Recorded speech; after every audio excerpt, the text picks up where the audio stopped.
మిత్రులందరికీ నమస్కారం.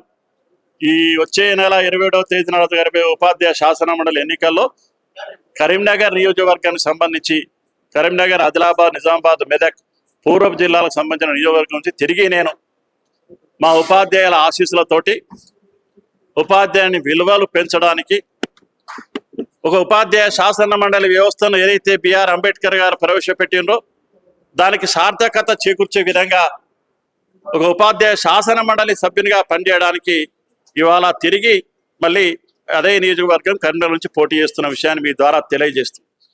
నిజంగా రియల్ ఎస్టేట్ నుంచి, కార్పొరేట్ వ్యవస్థ నుంచి డబ్బున్నటువంటి వ్యాపారులు వచ్చి పోటీ చేస్తే మా ఉపాధ్యాయ శాసన మండలి అనేటువంటి పదానికి అర్థం ఉంటుందా?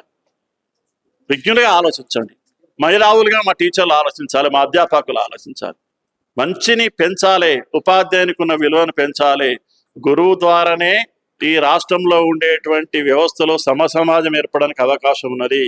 ఇంకా మన పాఠశాలలో ఆర్థికంగా, రాజకీయంగా, సాంఘిక ఎదగని పేద, బడుగు, బలహీన మైనార్టీ విద్యార్థులు ఉన్నారు. వాళ్ళను సమాజం వైపుకు, వాళ్ళను మనలాగా సమసమాజంలో వ్యక్తులుగా ఎదగాలి, వాళ్ళ కుటుంబాలు కూడా ఆనందంగా, సుఖంగా బతకాలి అంటే తప్పకుండా ఒక నాణ్యమైన విద్యను అందించాలి. అంటే ఆ విద్యా విధానం గురించి ఆలోచించే వ్యక్తులు ఉపాధ్యాయ శాసన మండలిలో ఉండాలి. విద్యా విధానం తెలియదు, ఆ విద్యా విధానంలో పనిచేసే ఉపాధ్యాయుల సమస్యలు తెలివయి, కళాశాలలో పనిచేసే కళాశాలల సమస్యలు తెలివయి, కళాశాలలో పనిచేసే అధ్యాపకుల సమస్యలు తెలివయి. కానీ ఒక రొటీన్ వర్డ్ ఉపాధ్యాయుల, అధ్యాపకుల సమస్యలు పరిష్కరిస్తా. సన్యాసి, నీకు సమస్యలే తెలివయి, ఏ సమస్యలు పరిష్కరిస్తావు? ఉద్యమాల చరిత్ర తెలియదు, ఉపాధ్యాయుని చరిత్ర తెలియదు, నువ్వెట్లా సమస్యలు పరిష్కరిస్తావు చెప్పండి? కార్పొరేట్ ద్వారా డబ్బు సంపాదించి ఎమ్మెల్యేలుగా, ఎంపీలుగా గెలవాలంటే డబ్బు ఖర్చు ఎక్కువైతుంది, ప్రజల్లో ఉండాల్సి వస్తుంది, సామాజిక చేయాల్సిన అవసరం ఉంటుందని చెప్పి నేరుగా ఉపాధ్యాయ శాసన మండలిలో తక్కువ ఓట్లు ఉంటాయి, కొనుక్కొని గెలుస్తాము. ఒక షార్ట్ కట్ ద్వారా చట్టసభలకు రావాలని జరుగుతున్న ప్రయత్నాన్ని ఈ రాష్ట్రంలో ఉండే ఉపాధ్యాయులందరూ, మేధావులందరూ గమనించాలని మీ ద్వారా కోరుతున్నాను. కాబట్టి ఆ రకంగా నేనేదో గొప్పని, వీరుణ్ణి, శూరుణ్ణి అని చెప్పట్లే. ఉన్నదానిలో ఒక మంచి అభ్యర్థిని ఎన్నుకోండి. ఉద్యోగపరంగా, ఉపాధ్యాయుల పరంగా, మన పాఠశాల పరంగా, కళాశాల పరంగా అనుభవం ఉన్నది, సమస్యల పరంగా తెలిసిన వ్యక్తిని ఎన్నుకోండి. నా గురించి నేనేదో గొప్పలు చెప్పుకోవడం కాదు. ఉన్న వ్యక్తుల్లో ఎవరైతే మన సమాజానికి ఉపయోగపడతారు, ఎవరైతే ఉపాధ్యాయుని యొక్క విలువను పెంచుతారు, వారిని ఎన్నుకోవాల్సిందిగా మీ ద్వారా ఈ రాష్ట్రంలో ఉండే అధ్యాపకులను, ఉపాధ్యాయులందరినీ శిరస్సు వంచి వేడుకుంటా ఉన్నా, కోరుతా ఉన్నా. ధన్యవాదాలు తెలియజేస్తా ఉన్నా.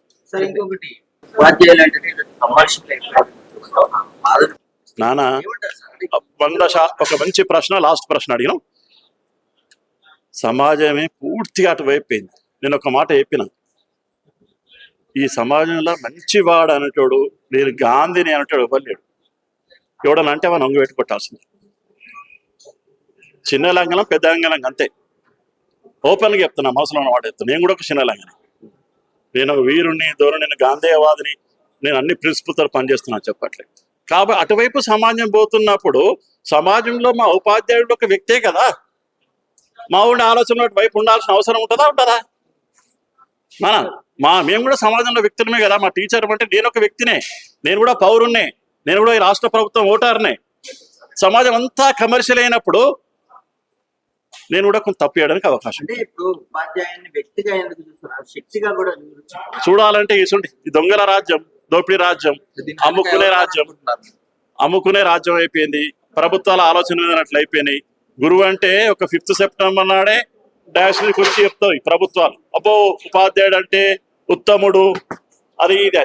అసలు నిజంగా ప్రభుత్వాలకు అటువంటి ఆలోచన ఉంటే 76 సంవత్సరాలుగా ఇంకా అవే కుటుంబాలు ఇంకా అదే రకమైన దరిద్రాన్ని అనుభవించే అవకాశం ఉంటుందా?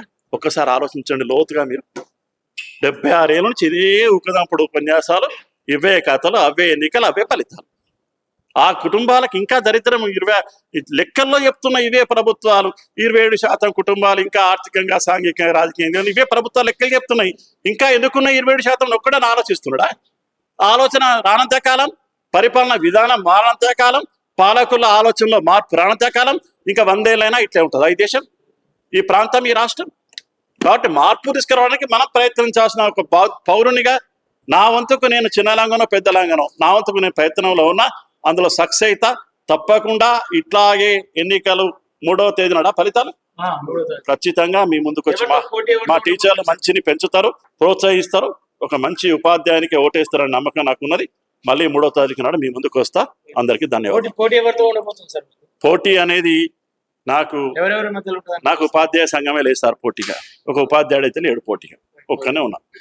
I'm only one man, I'm only one hero. Share చేయండి, లైక్ చేయండి, సబ్స్క్రైబ్ చేయండి. మరిన్ని వీడియోల కోసం బెల్ సింబల్ పై క్లిక్ చేయండి.